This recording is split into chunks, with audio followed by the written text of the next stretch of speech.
So hello guys, how are you all? I think you all will be fine. So बता देना कैसे हो यार, ठीक है। और अब अपन स्टार्ट करने वाले हैं रिवीजन ऑफ पद परिचय। प्री बोर्ड्स आने वाले हैं तो इसलिए पद परिचय रिवीजन करने वाले हैं अपन। तो चलो स्टार्ट करते हैं। और इस वीडियो में आपको मिलेंगे लास्ट में क्वेश्चंस, एक्सरसाइज मिलेंगे प्रैक्टिस करने के लिए, और उन सब क्वेश्चंस के आप जवाब मुझे दोगे कमेंट सेक्शन में। और फिर मैं आपको बता दूंगी कि आपके जो आंसर्स हैं वो मैच करते हैं, मतलब राइट से या फिर नहीं करते हैं। गलती होगी तो मैं आपको कमेंट में ही बता दूंगी, ओके। तो प्लीज़ आंसर दे देना कमेंट बॉक्स में, ठीक है। तो स्टार्ट करते हैं पद परिचय के। इसको समझने से पहले शब्द पद समझना आवश्यक है, ठीक है। मतलब पद परिचय, पद का मतलब, अब पद परिचय समझ रहे हैं तो सबसे पहले हमें क्या समझना पड़ेगा, पद का मीन्स क्या है, मतलब क्या है पद का। तो पद जो होता है ना, वो वर्णों के सार्थक मेल को शब्द कहते हैं। शब्द भाषा की स्वतंत्रता इकाई होती है, जिसका अर्थ भी होता है।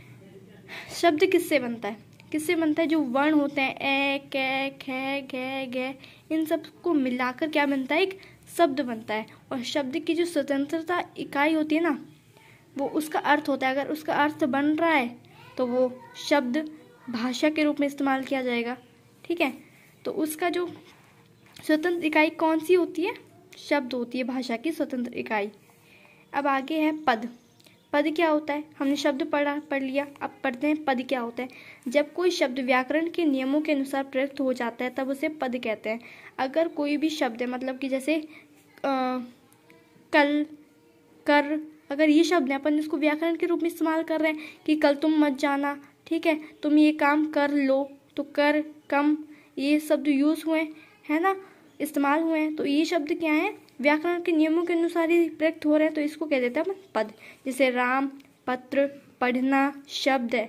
ये तीनों शब्द हैं, राम भी है, पत्र भी है, पढ़ना भी है, कि राम पत्र पढ़ रहा है, राम पत्र पढ़ता है। तो शब्दों से मिलकर बने हुए हैं, है ना। तो इसे आप बोल दोगे क्या, वाक्य बन जाएगा, ठीक है। अब इसमें इन दोनों वाक्यों में अलग अलग ढंग से प्रयुक्त होकर राम पत्र पढ़ता है पद बन गए। मतलब अब अलग अलग देखो, शब्द हो गया, अगर वो शब्द वर्णों के मेल से क्या बना, शब्द बना।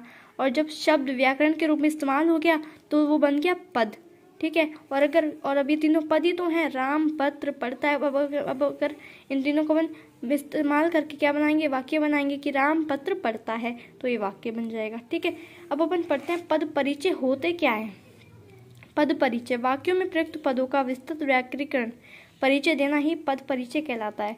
जब वाक्य हैं, ठीक है, कोई भी वाक्य, जैसे राम पत्र पढ़ रहा है, तो उसमें जो पद है ना, पद आए, जैसे राम पत्र पढ़ता है, तो उसमें अपन जो व्याकरण का अपन परिचय दे रहे हैं। जैसे राम क्या है, एक संज्ञा है, तो उसका अपन हर चीज का क्या दे रहे हैं, परिचय दे रहे हैं। जैसे पढ़ता है तो क्या है, क्रिया है कि वो पढ़ रहा है ना। तो अगर अपन जो वाक्य में जो जितने भी पद आए उनका अपन क्या दे रहे हैं, परिचय दे रहे हैं, उनका परिचय करा रहे हैं कि ये है। अगर अपन जैसे कोई मेहमान आता है तो उसको बताते हैं ना कि ये हमारा मामा जी हैं, ये हमारे अंकल जी हैं। तो इसी तरह से जो वाक्य में जितने भी पद आते हैं अपन उनका क्या कराते हैं, परिचय करवाते हैं, ठीक है। तो उसे बोलते हैं अपन पद परिचय। ओके, समझ में आ गया होगा आई थिंक आपको।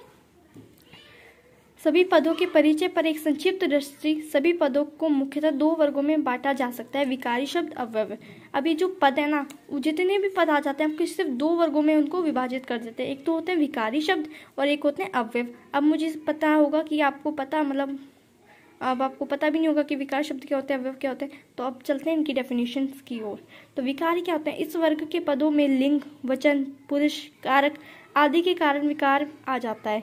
मतलब इनमें क्या होता है, अगर आपका वचन, पुरुष, कारक तीनों चीज और लिंग अगर जैसे जिसमें इस्तेमाल किए जा रहे हैं, तो उस जो वाक्य है उसमें क्या होगा, परिवर्तन होगा। जैसे कि मैं राम का ही इस्तेमाल, मतलब इसी सेंटेंस का यूज कर रही हूँ, राम पत्र पढ़ता है।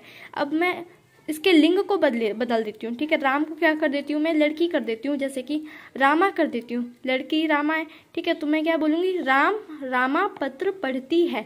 तो अब चेंज आ गया पढ़ता में, है ना।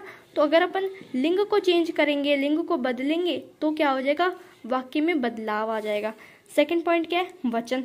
वचन है जैसे कहाँ गया हमारा सेंटेंस, हाँ, पत्र है, तो पत्र की जगह हम लिख देते हैं किताबें, ठीक है। तो राम किताबें पढ़ता है ना, बहुत सारी किताबें पढ़ रहा है वो, तो पढ़ता है, है आएगा, बिंदी आ जाएगी इधर, ठीक है। और फिर आ गया पुरुष कारक, पुरुष पुरुष पुरुष स्त्री को चेंज कर देंगे तो वही पुरुषवाचक सर्वनाम है ना, जैसे कि यह वह। तो जैसे कि राम पत्र पढ़ता है, इसकी जगह मैं यह कर दूं कि यह पत्र पढ़ रहा है, तो यह पत्र पढ़ता है, या फिर यह पत्र पढ़ रहा है ना। वह पत्र पढ़ेगी या फिर पढ़ता है ना। कारक, कारक जैसे कारक में क्या आने के कारण भी बदलाव आ जाता है। तो ऐसे अलग अलग चीज़ों में जब अगर विकारी शब्द वो होते हैं जब अपन लिंग, वचन, कारक आदि के जब अपन इस्तेमाल करते हो तो वाक्य में कुछ ना कुछ जरूर होगा चेंज, तो उसे बोल देते हैं विकारी शब्द, ठीक है। संज्ञा, सर्वनाम, विशेषण और क्रिया विकारी पद है। अगर आपकी संज्ञा लगाओगे, सर्वनाम लगाओगे, विशेषण लगाओगे और क्रिया को चेंज करोगे तो आपका ये सब क्या है, विकारी पद हैं। आपके वाक्य में कुछ ना कुछ क्या होगा, अंतर होगा। तो अपन आगे पढ़ते हैं। अब सबसे पहले विकारी शब्द का फर्स्ट पॉइंट हमारी संज्ञा। संज्ञा की जितने भी भेद अपन वो सब देखने वाले हैं। तो संज्ञा किसी व्यक्ति, वस्तु, स्थान अथवा भाव के नाम को संज्ञा कहते हैं। ये आप बचपन से पढ़ते आ रहे हो, आपको पता है ना। अब अपन पढ़ते हैं इसके भेद। सबसे पहले आता है व्यक्तिवाचक संज्ञा, फिर आता है जातिवाचक संज्ञा, भाववाचक संज्ञा। ये आप बचपन से पढ़ रहे हो, है ना, पढ़ रहे होगे। व्यक्तिवाचक किसको बोलते हैं, जब अपन किसी विशेष व्यक्ति की बात करते हैं, विशेष वस्तु की बात करते हैं, अगर उसका पर्टिकुलर नेम है तो उसको बोल देते हैं व्यक्तिवाचक संज्ञा। जैसे अब अपन बोल रहे हैं कि राम, तो राम अपन उस व्यक्ति को बोलकर बोल रहे तो अपन उस पर्टिकुलर व्यक्ति को क्या कर रहे हैं, संकेत कर रहे हैं ना, उस व्यक्ति की बात कर रहे हैं। तो जैसे अपन ने बोला है किताब, ठीक है। अब किताब तो इतनी सारी हैं और अपन बोलेंगे कि क्षितिज किताब, तो अपन उस क्षितिज किताब की पर्टिकुलर नाम ले रहे हैं ना, तो उसे बोल देते हैं अपन व्यक्तिवाचक संज्ञा। अगर अपन किसी विशेष व्यक्ति, वस्तु, स्थान या भाव के नाम को कहते हैं तो व्यक्तिवाचक संज्ञा कह देते हैं। फिर आता है जातिवाचक। अगर अपन उस पूरी जाति का संबोधन कर रहे हैं तो जातिवाचक संज्ञा होता है। जैसे कि भैंस, सब भैंसों का नाम, मतलब सब भैंसें आ रही है, उसमें कोई भैंसों का पर्टिकुलर नेम तो नहीं है ना। बालक, बालक है तो अपन सबको मिलाकर बोल रहे हैं कि बालक इधर आ जाओ, है ना। तो बालक किसी विशेष को नहीं बोल रहे अपन, सब को बोल रहे, तो वो आ जाती है जातिवाचक। जिन शब्दों से किसी व्यक्ति, वस्तु, स्थान या की पूरी जाति का बोध है उसे कहते हैं बाल, भैंस, पर्वत आदि, ठीक है। एग्जाम्पल है इसके। भाववाचक यानी अगर कोई भाव आ जाता है, भाव का बोध हो रहा है तो उसे भाववाचक, जैसे खुशी, प्रेम, दुख आदि जिन शब्दों से किसी भाव का बोध हो तो उसे भाववाचक संज्ञा कह देते हैं। अब हमारा विकारी शब्द है, उसका सेकंड पॉइंट है लिंग। तो लिंग क्या है, लिंग आपको पता ही है, संज्ञा की जिस रूप से उसकी स्त्री या पुरुष जाति का होने का पता चलता है उसे लिंग कहते हैं। जैसे पुल्लिंग और स्त्रीलिंग, है ना। पुल्लिंग में आपके पिता आ जाते हैं, भाई आ जाता है, ठीक है, ये सब आ जाते हैं। और स्त्रीलिंग में आपकी माता, भाई, मतलब बहन आ जाती है, बालिका आ जाता है, लड़की आ जाती है, तो ये सब स्त्रीलिंग में आता है। तो अगर, ठीक है, ये तो आपको समझ में आ गया क्योंकि ये भी बचपन के टॉपिक है। संज्ञा, लिंग, सर्वनाम सब आप 5th क्लास 6th क्लास से पढ़ते हुए आ रहे हो, तो मुझे इसमें ज़्यादा एक्सप्लेन करने की बात नहीं है, ठीक है। सर्वनाम पढ़ते हैं, हमारा जो 3rd टॉपिक है। संज्ञा के स्थान पर जो प्रयुक्त होने वाले शब्द होते हैं उनको सर्वनाम कहते हैं। जैसे मैं, हम, ये। जैसे कि अब राम है तो राम पढ़ता है, अपन ये भी तो बोल सकते हैं कि यह पढ़ता है। तो अगर यह क्या है, सर्वनाम है, क्योंकि वो संज्ञा के स्थान पर इस्तेमाल हो रहा है, ठीक है। सर्वनाम के 6 प्रकार होते हैं। फर्स्ट है पुरुषवाचक सर्वनाम। व्यक्तिवाचक के स्थान पर प्रयोग किए जाने वाले शब्दों को पुरुषवाचक सर्वनाम कहते हैं। अगर अपन व्यक्ति के स्थान पर प्रयुक्त कर रहे हैं तो पुरुषवाचक। जैसे कि राम, अभी एग्जाम्पल दिया था ना, राम पत्र पढ़ता है, तो राम की जगह हमने क्या लगा दिया, वह लगा दिया, वह पत्र पढ़ता है। तो अगर अपन नाम के स्थान पर क्या करेंगे, सर्वनाम का इस्तेमाल करेंगे तो वो हो जाएगा पुरुषवाचक सर्वनाम में। अब आता है हमारा सेकंड, वो है उत्तम पुरुष। अगर अब ये जो पुरुषवाचक सर्वनाम है ना, इसके भी क्या है, सब टॉपिक्स हैं, इसके भी आगे विभिन्न प्रकार हैं इसके। जैसे कि फर्स्ट है उत्तम पुरुष। जो बात को कहने वाला अगर करता है तो उसे उत्तम पुरुष कहते हैं। जैसे मैं, हम, मेरा। दूसरा है मध्यम पुरुष। जो बात को सुन रहा है तो मध्यम पुरुष हो जाएगा।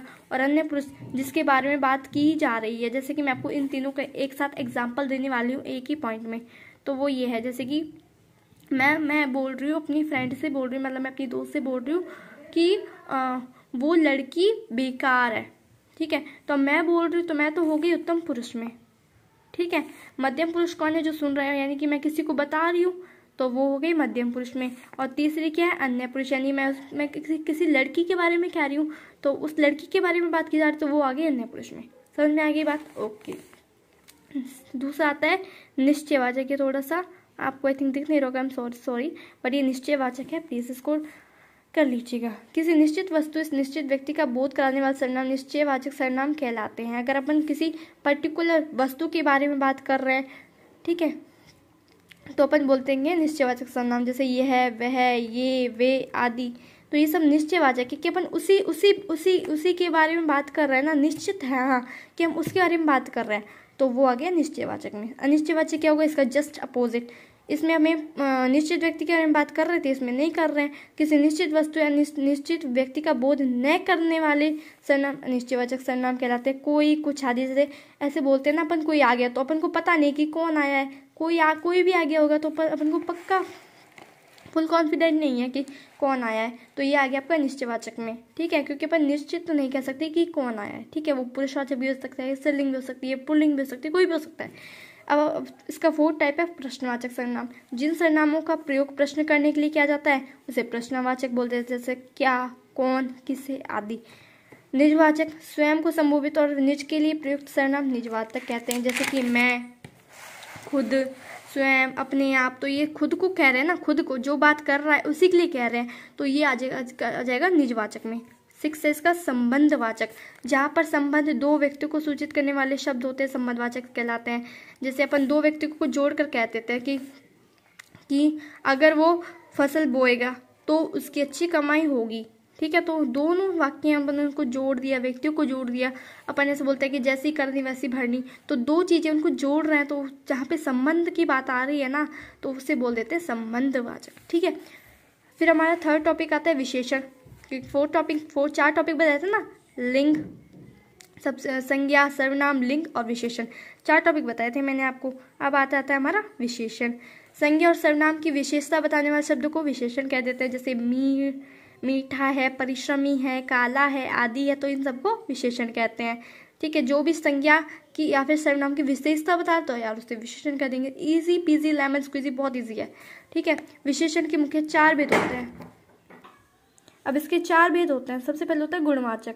गुणवाचक यानी जहाँ पे हम उस वाक्य में गुण की बात कर रहे हैं, किसी संज्ञा सर्वनाम की विशेषता है और उसके गुण की बात कर रहे हैं कि वो कैसा है, आकार, अपन उसके आकार, दशा, स्वभाव, रंग की विशेषता बता रहे हैं, तो वहाँ पे गुणवाचक विशेषण होता है, जैसे रंगीन, शांत, ठंडा, ऐसे, ठीक है। उसके बाद आता है संख्यावाचक। अगर उसमें अपन संख्या की बात कर रहे हैं, जैसे कितना है, जैसे कि अपन ने बोला कि अपन मतलब मैं 5 किलो सब्जी लेके आया, तो अपन ने बता दिया कि 5 है, हाँ संख्या में बता दी, तो वो आ जाएगा संख्यावाचक में। इसमें इसमें इसके 2 भेद होते हैं। एक तो होता है निश्चित संख्यावाचक विशेषण और एक होता है अनिश्चित संख्यावाचक विशेषण। निश्चित में तो अपन को पूरा निश्चय होता है कि हाँ इतना आया है, लेकिन अनिश्चित में जैसे कि कुछ है, कोई है, अपन को पता नहीं कि कितना है, तो इसको बोल देते हैं अपन अनिश्चित विशेषण, ठीक है। इसका थर्ड है परिणामवाचक। जैसे इसमें भी दो भेद होते हैं इसके, अनिश्चित परिणामवाचक और निश्चित परिणामवाचक। निश्चित में क्या है कि हाँ जितना भी मतलब परिमाण है, माप है, ठीक है, तो वो क्या होता है निश्चित होता है। जैसे 1 मीटर, पाव भर, अपन को पता है पाव है, ठीक है। अनिश्चित में जैसे कम, थोड़ा, अधिक, लेकिन तो अपन को निश्चित नहीं पता कि कितना है, लेकिन हाँ पता है कि सब्जी थोड़ी है, यानी कि थोड़ी, अब कितनी भी थोड़ी हो सकती है, क्या पता 5 किलो भी कम पड़ रही हो या 1 किलो भी कम पड़ रही हो, लेकिन थोड़ी है, तो अपन को अनिश्चित तो है लेकिन हाँ पता है थोड़ा। अब संकेतवाचक, अगर अपन किसी की ओर संकेत करके कह रहे हैं तो उसे संकेतवाचक बोल देते हैं। जैसे यह घर, ये छात्र, वह घर। अब अपन किसी को संकेत करके बोलते हैं कि ये कॉपी है ना मेरी है, तो अपन इसको बोल रहे हो, इसको संकेत करके कह रहे हो कि हाँ ये मेरी है, तो इसे बोल देते हैं संकेतवाचक, ठीक है। अब आता है प्रविशेषण, मतलब कि अगर विशेषण की अगर विशेषता बता रहा है तो उसे कहते थे प्रविशेषण। जैसे यह आम बहुत मीठा है। अब देखो आम क्या है, संज्ञा है ना, संज्ञा की बता रहे हैं विशेषता कि वो मीठा है। अगर अब ये बता रहे कि मीठा भी कैसा है कि बहुत है, तो अगर विशेषता की विशेषता बता रहे तो वो होता है प्रविशेषण। प्लीज़ जो बाहर से नॉइज़ आ रहा है उसको प्लीज़ आप अवॉइड करिएगा, ठीक है। और इसका फिर अपन आगे चलते हैं, तो अब हमारा टॉपिक आता है क्रिया, ठीक है। क्रिया, जिस शब्द से अगर किसी कार्य के करने या होने का पता चल रहा है तो उसे क्रिया कहते हैं, ठीक है। अब धातु क्या होता है, धातु भी इसमें आपको सबसे पहले धातु का मतलब जानना पड़ेगा कि क्रिया का जो मूल रूप होता है वो धातु कहलाता है। इसी में ना लगाने पर क्रिया का सामान्य रूप बनता है। जैसे कि अपन बोलते हैं ना कि खाना बनाना, तो बना तो है, वो क्रिया नहीं है। अगर उसमें ना लग रहा है तो वो तो धातु है, ठीक है। ना तो क्या है, हमारा धातु है, और बना ना लगा के क्या बन रही है, पूरी क्रिया बन रही है। तो धातु मतलब क्रिया का जो मूल रूप होता है ना वो बोलते हैं धातु, ठीक है। जैसे अपन खाना बनाना, अब बना क्या है, धातु है, लेकिन ना लगा के उसमें क्रिया बन रही है हमारी। समझ में आ गई धातु क्या है, समझ में आ गया होगा।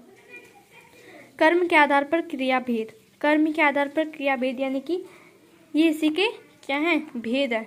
ये कर्म के आधार पर भेद बता रहे अपन कि कर्म कैसा है, सकर्मक और अकर्मक दो भेद होते हैं। इसके पहले अपन पढ़ते हैं अकर्मक। जब किसी वाक्य में कर्ता भी हो और कार्य भी हो लेकिन कर्म न हो तो उसे अकर्मक क्रिया कहते हैं। जैसे राम सोता है, तो अब आपको इसमें बहुत ज़्यादा क्या होता है, मतलब कि मैंने देखा है कि बहुत ज़्यादा डिफिकल्टी आती है आपको ये पता करने के लिए अकर्मक है सकर्मक। तो मैं आपको एक एडवाइस करती हूँ कि जो भी सेंटेंस है ना आप उसको क्या से रिलेट करके क्वेश्चन बना लो।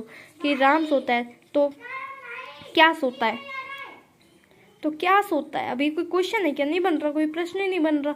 अपन इसका क्वेश्चन बनाते तो ऐसे बोलते कि राम क्या करता है या फिर राम कहाँ सो रहा है ना, तो इसका कोई क्वेश्चन नहीं बन रहा। तो क्या सोता है कोई क्वेश्चन है, नहीं बन रहा। तो ये हो गया आपकी अकर्मक क्रिया। अब अपन देखते हैं सकर्मक क्रिया। उस प्रक्रिया जिसमें कर्ता द्वारा किया गया कार्य किसी अन्य चीज को प्रभावित करता है। अन्य शब्दों में जिस क्रिया का प्रभाव कर्ता के अतिरिक्त किसी अन्य पर भी होता है उसे सकर्मक क्रिया कहते हैं। यानी कि यहाँ पे कार्य कर्म क्रिया सब कुछ होना, वहाँ पे कहते हैं सकर्मक क्रिया। जैसे राम आम खाता है तो क्या खाता है, आम खाता है ना। तो अपन को इसका आंसर मिल रहा है तो ये सकर्मक क्रिया है।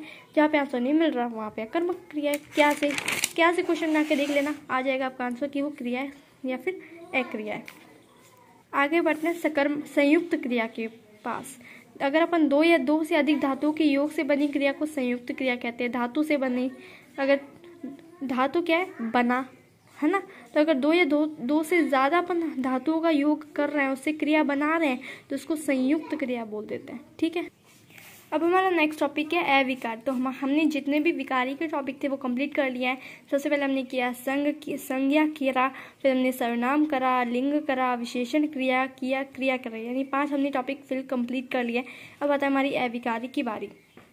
तो अवयव अविकारी क्या होते हैं, अब अविकारी अवयव क्या है, वो शब्द हैं जिन पर लिंग वचन काल पुरुष आदि का कोई असर नहीं होता। यानी कि अगर अपन लिंग को वचन को काल को चेंज कर रहे हैं ना तो भी इन पर कोई असर नहीं पड़ेगा, तो उन्हें कहते हैं अविकारी। इसके भेद क्या होते हैं, क्रिया विशेषण, संबंध बोधक, विस्मयादि बोधक, समुच्चय बोधक, अविकारी शब्द है। अगर अपन इसमें लिंग को चेंज कर रहे हैं, वचन को चेंज कर रहे हैं, काल को चेंज कर रहे हैं, पुरुष को चेंज कर रहे हैं, तो इनके ऊपर कोई भी प्रभाव नहीं पड़ेगा, ये जैसे हैं वैसे ही रहेंगे, तो इनको कह देते हैं अविकारी। तो सबसे पहला टॉपिक आता है हमारा क्रिया विशेषण। क्रिया की विशेषता बताने वाले शब्दों को क्रिया विशेषण कहते हैं। अब अपन इसको इसी को प्रूव कर लो। क्रिया विशेषण जो क्रिया की विशेषता बता रहा है क्रिया विशेषण कहते हैं। जैसे बहुत धीरे धीरे, अपन ऐसे कहते हैं कि रीमा साइकिल चला रही है, तो रीमा साइकिल धीरे धीरे चला रही है, ठीक है। तो अपन ने धीरे धीरे, तो ये क्या क्रिया विशेषण, क्योंकि क्रिया की विशेषता बता रही है कि वो कैसे चला रही है। अगर अपन राम को थोड़ा सा अपन संज्ञा को बदल देते हैं, जैसे कि राम को कर दिया, मतलब सीता को हमने कर दिया, रीमा को हमने कर दिया राम, तो जैसे राम साइकिल धीरे धीरे चला रहा है। अब अपन ने धीरे धीरे है तो क्रिया विशेषण पर कोई फर्क नहीं है, धीरे धीरे का धीरे ही रहा, वो धीरे धीरे नहीं हुआ, नहीं धीरा धीरा हुआ, वो धीरे धीरे है तो धीरे धीरे ही रहा, तो इसे बोल देते हैं क्रिया विशेषण। अब आती है हमारी अगले टॉपिक की। क्रिया विशेषण के मुख्य चार भेद होते हैं क्रिया विशेषण के, कालवाचक, रीतिवाचक, स्थानवाचक और परिमाणवाचक। सबसे पहली बात आती है कालवाचक की। इसमें ये शब्द क्रिया के आगे जो सहायक शब्द होते हैं उसके तरह लगाए जाते हैं, जैसे अब, आज, कल, कभी कभी, जो हमें क्या करें, समय का, जो हमें काल का थोड़ा सा ज्ञान दे दे तो उसे बोल देते हैं कालवाचक। जो हमें समय बता रहा हो थोड़ा बहुत, जैसे आज का समय बता रहे हैं, कल का समय बता रहे हैं, कभी कभी, यानी वो भी एक तरह से समय का बता रहे हैं कि कभी कभी वो गलतियां मुझसे हो जाती हैं, तो कालवाचक आ गया, ठीक है। फिर आता है रीतिवाचक, जैसे धीरे धीरे, अचानक, जल्दी से, भली भांति, मतलब कोई एक्शन है आपका, बहुत जल्दी एक्शन हो रहा है तो उसे बोल देते हैं रीतिवाचक संज्ञा। जैसे अचानक, जल्दी से, भली भांति, तो ये थोड़े बहुत ऐसे शब्द हैं। स्थानवाचक क्या होता है, इसमें स्थान का उल्लेख, शब्दों का प्रयोग किया जैसे इधर उधर, बाहर भीतर, आगे पीछे, इसमें स्थान वगैरह का बात करा देते हैं, ठीक है।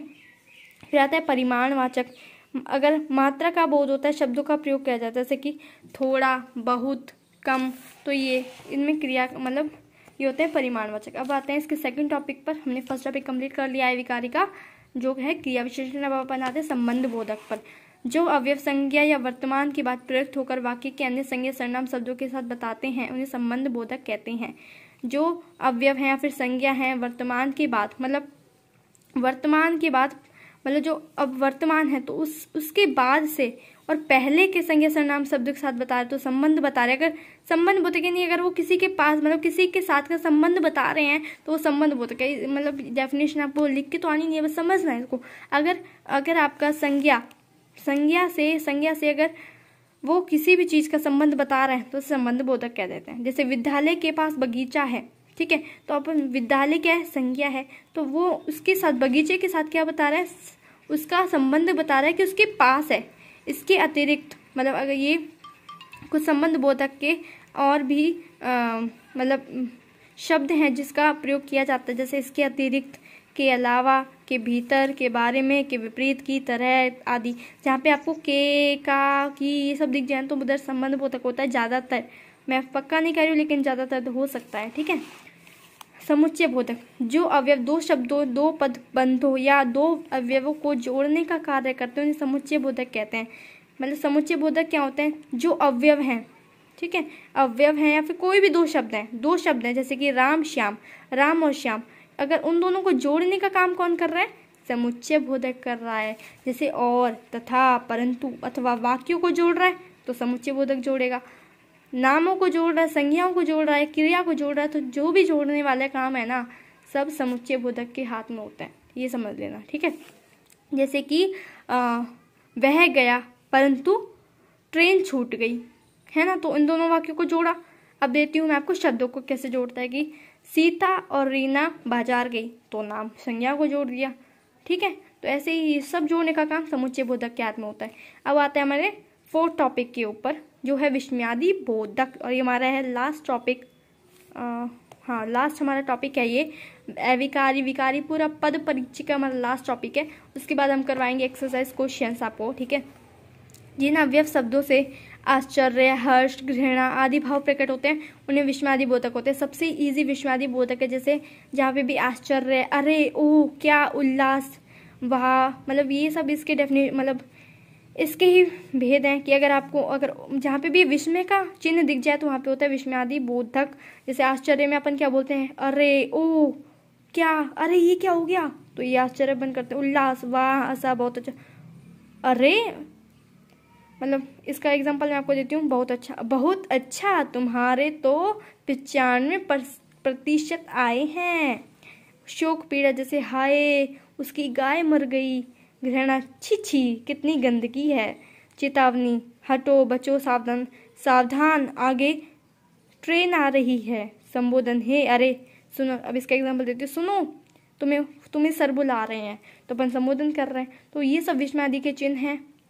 आई थिंक आपको पूरा का पूरा समझ में आ गया होगा पद परिचय। और अब हम चलते हैं इसकी नेक्स्ट पार्ट के ऊपर, जो कि हमारा है एक्सरसाइज क्वेश्चंस। तो चलो चलते हैं। और आपको जितने भी, मैं आपको इधर ही बता रही हूँ कि जितने भी मैं आपको क्वेश्चन दूंगी होमवर्क के लिए, आप सबका मुझे आंसर देगा कमेंट सेक्शन में, ओके। तो चलो चलते हैं हमारे एक्सरसाइज क्वेश्चन की ओर।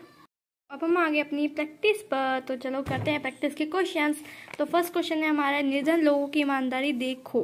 तो सबसे पहले हमें देखना है कि निर्धन, अब ये अकेला क्या है, अकेला पद है ना, तो बस हमें इसी की इसका हमें परिचय करवाना है। तो निर्धन क्या है, एक विशेषण है, लोगों के लिए इस्तेमाल हो रहा है कि लोगों कैसे निर्धन है, तो विशेषण तो है ही। बहुवचन है क्योंकि बहुत सारे लोगों के लिए आ रहा है तो बहुवचन है। और लोग में पुल्लिंग है तो पुल्लिंग, हमारा 3 चीजें हो गई। अब हमें देखना है कि लोगों की, अब हमें बताना है, लोगों का बताना है परिचय लोगों की का। तो लोगों की क्या है, संज्ञा है, पहले तो लोग हैं क्योंकि संज्ञा ही है। बहुवचन है, बहुत सारे हैं, पुल्लिंग तो है ही। और संबंध कारक, ईमानदारी और ईमानदारी का संबंध बता रहे हैं निर्धन से, ठीक है, तो ये संबंध कारक हो गया। अब हमें बताना है ईमानदारी। ईमानदारी क्या है, संज्ञा है ना, संज्ञा ही तो है, ईमानदारी नहीं है संज्ञा, है, भाववाचक है, ठीक है। और कर्म कारक है, कोई कर्म मतलब कि देखो कर्म की कौन सा है, सकर्मक कारक है। कैसे, निर्धन लोगों की ईमानदारी, देखो मैंने क्या बताया था, याद करो ट्रिक, क्वेश्चन बनाना है, क्या से क्वेश्चन बनाओ कि निर्धन लोगों की क्या देखें, ईमानदारी देखें, तो सकर्मक कारक हो गया। देखो, देखो का हमें क्या देखना है, क्रिया है, क्योंकि देखना है तो क्रिया हो गई। बहुवचन है क्योंकि बहुत सारे लोगों के लिए इस्तेमाल हो रहा है। और धातु के आगे, धातु क्या है, जो ना के अलावा जो शब्द होता है वो होता है धातु। जैसे कि देखो, तो धातु क्या है इसमें, देख, ठीक है। अब हमारा आएगा सेकंड प्रैक्टिस क्वेश्चन। तो सेकंड क्वेश्चन हमारा क्या है, यह पुस्तक मेरे मित्र की है ना। तो हमें बताना है कि ये क्या, सबसे पहले विशेषण है। विशेषण क्यों है, क्यों है विशेषण, कोई मुझे बताएगा, कमेंट सेक्शन में बताना मुझे विशेषण क्यों है, ठीक है। और एक वचन है, एक वचन किस लिए है, क्योंकि एक मेरे मित्र की बात हो रही है, तो मित्र तो एक ही है ना उसका, तो एक वचन है। स्त्रीलिंग है क्योंकि पुस्तक के लिए आ रहा है, इसलिए स्त्रीलिंग है, ठीक है। पुस्तक, पुस्तक क्या है, संज्ञा है, सबसे पहले जातिवाचक, क्योंकि सब पुस्तकों का क्या कर रही है, बोध कर रही है। पुस्तक है, किसी विशेष पुस्तक की बात नहीं की जा रही, जातिवाचक में आ गया। एक वचन है, एक पुस्तक की बात करी जा रही है। स्त्रीलिंग क्यों है, स्त्रीलिंग है क्योंकि पुस्तक स्त्रीलिंग में आता है, ठीक है। फिर आता है मेरे, तो मेरे क्या, सबसे पहले सर्वनाम, क्योंकि संज्ञा या फिर संज्ञा की इस्तेमाल, मतलब संज्ञा की जगह पर, स्थान पर क्या हो रहा है, इस्तेमाल किया जा रहा है। वरना ये भी तो बोल सकते कि ये पुस्तक अमन की है ना। तो मेरे क्या आ गया, सर्वनाम आ गया। पुल्लिंग एक के लिए, मतलब लड़का है कोई, मेरे मित्र है, तो पुल्लिंग आ गया। एक वचन एक के लिए हो रहा है। संबंध कारक संबंध बता रहे हैं, बहुत ईजी है, बहुत ईजी। मित्र की क्या है, मित्र की क्या है, मित्र की बताओ कोई मुझे, संज्ञा है, सबसे पहले संज्ञा है। मित्र क्या है, एक मित्र भी तो संज्ञा है ना, जातिवाचक, सब मित्रों का बोध कर रहा है, जातिवाचक संज्ञा है। एक वचन एक के लिए, पुल्लिंग, पुल्लिंग है, अकेला है मतलब पुल्लिंग है, तो पुल्लिंग है, मतलब किसी लड़के, मतलब पुरुषवाचक का बोध कर रहा है। संबंध कारक संबंध बता रहा है क्या है, क्रिया है ना, क्रिया है, कोई क्रिया हो रही है तो बस क्रिया बता रहा है। वर्तमान काल बता रहे कि हाँ अभी हो रहा है, तो वर्तमान काल। और एक वचन तो अकेले के बता रही है, तो वर्तमान काल। अब हम कर रहे हैं, मैं आपको होमवर्क देने वाली, होमवर्क के लिए है आपका फर्स्ट क्वेश्चन की, अरे वाह तुम भी पढ़ सकते हो। और आपका सेकंड क्वेश्चन है कि नेहा यहाँ इसी मकान में रहती है। तो अरे वाह तुम भी पुस्तक पढ़ सकते हो। तो मुझे आपको बताना है पद परिचय, पुस्तक का पद परिचय आपको बताना है, कमेंट सेक्शन में बताना है। और नेहा यहाँ इसी मकान में रहती है, तो इसी का पद परिचय बताना है कमेंट सेक्शन में। मैं आपके कमेंट सेक्शन का वेट करूँगी। और जिसने भी मुझे फर्स्ट आंसर दिया इन क्वेश्चंस का, उसका नेम मैं अपनी अगली वीडियो पर शो करने वाली हूँ। तो देखते हैं कि कितने ज़्यादा कमेंट्स आते हैं। और जिसने मतलब फर्स्ट कमेंट जिसने करा उसका तो मैं नाम लूँगी। और जिसने मुझे करेक्ट आंसर दिए उन सब का नाम मैं लेने वाली हूँ। ओके, तो आपको कमेंट सेक्शन में पूरा भर देना है, पूरा आंसर करना है, ताकि मुझे पता चले कि आपको कितना समझ आया, कितना नहीं आया। और आपको बताना है कि अगली वीडियो आपको किस पर चाहिए। और आपको मुझे लगता है कि आप अपनी प्री बोर्ड्स के लिए, पद परिचय के लिए बिल्कुल प्रिपेयर हो। तो आप बस 1-2 क्वेश्चन और करिए, प्रैक्टिस करिए। प्रैक्टिस जितनी करोगे उतना ज़्यादा ईजी हो जाएगा, प्रैक्टिस करोगे उतना ज़्यादा अच्छा रहेगा। तो बाय बाय गाइस, अगली वीडियो आपको किस पे चाहिए तो प्लीज़ मुझे बता देना। और आपको पसंद आया हो तो प्लीज़ लाइक कर दीजिए, सब्सक्राइब कर दीजिए, शेयर कर दीजिए अपने दोस्तों को। जिस भी दोस्तों को आप अपनी हेल्प करना चाहते हो तो उसको शेयर कर देना, ठीक है। तो thank you, bye bye guys, bye bye.